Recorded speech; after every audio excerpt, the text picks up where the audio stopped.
Listen to these prayers that David prayed against his enemies. Lord, deliver me from my enemies, strike them on the jaw and break their teeth. Arise in your anger, Lord, rise up and rage against my enemies. Break the arm of the wicked and evil man and call him to account for his wickedness.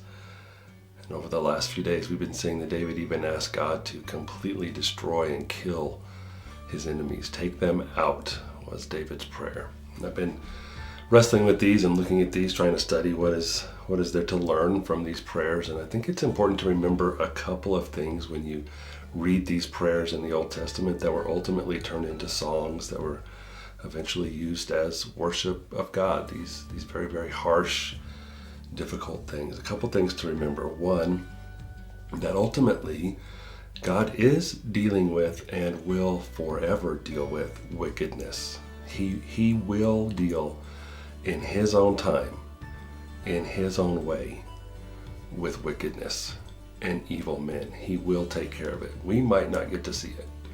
And it might be a whole lot worse than having their arm broken or their teeth punched out. And so let us remember that God is the one who deals with wickedness. We are the ones who have to wrestle with it, but God will ultimately deal with it forever.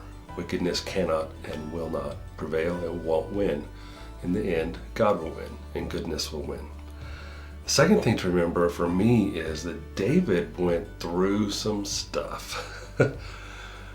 It's easier to understand David's heart as he prays these prayers when you think about the years that David spent on the run, living like a hunted dog. He had some very genuine enemies who were every day trying to kill him, and he had to persevere and he had to hide and he had to live like an animal for years just to stay alive. And it certainly influenced the way he prayed. And I imagine if you and I were constantly being hunted, if we had to live like animals just to stay alive, we also would pray against our enemies in very, very harsh ways.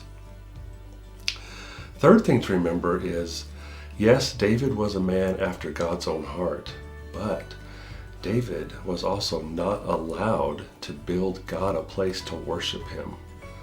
One of David's great desires when he became king was to build God a temple so that the people could come and have a place to worship the God that he loved. And God would not allow him to because of the violence in his life, in his past.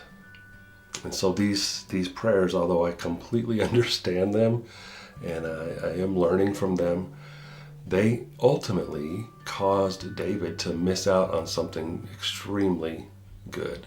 He wanted to build a temple for God, but God said, no, you're a man after my own heart, but your heart is also very, very violent. And so you don't get to build me a temple, but your son will. And then the fourth thing I want to think about is, I wonder if my enemies are praying these things against me. We don't like to think that we have enemies, but there are certainly people. If you know a few people, one of them doesn't like you. And for sure you have enemies, people who are just kind of opposed to who you are and what you do. What if they are also praying these same prayers? What if David's enemy, what if Saul, some of these are all about Saul, King Saul, what if Saul was also praying to God, oh God, break the arm of David, punch his teeth out, destroy him.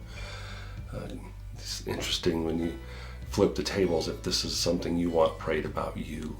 This is why we pray, this is why David prayed for mercy and grace and peace for ourselves. And so ultimately, I think the important thing to look at here when we think about these prayers, all these prayers in the Old Testament from David that are so harsh towards his enemies, is remember what he went through. And thank God that God often says no, right? I mean, God says no to us a lot, at least he does to me. He says no, and I'm glad he does, because if he said yes to everything we asked for, we would be extremely spoiled and entitled and really hard to live with. So I'm glad God says no. And tomorrow we're going to conclude this by jumping into the New Testament and seeing a different way to deal with hardship, to deal with wicked men, to deal with men who are out to hurt and wound and destroy people. There's a different way, and we're going to contrast these two ways. But for today, let's just thank God sometimes that he says no.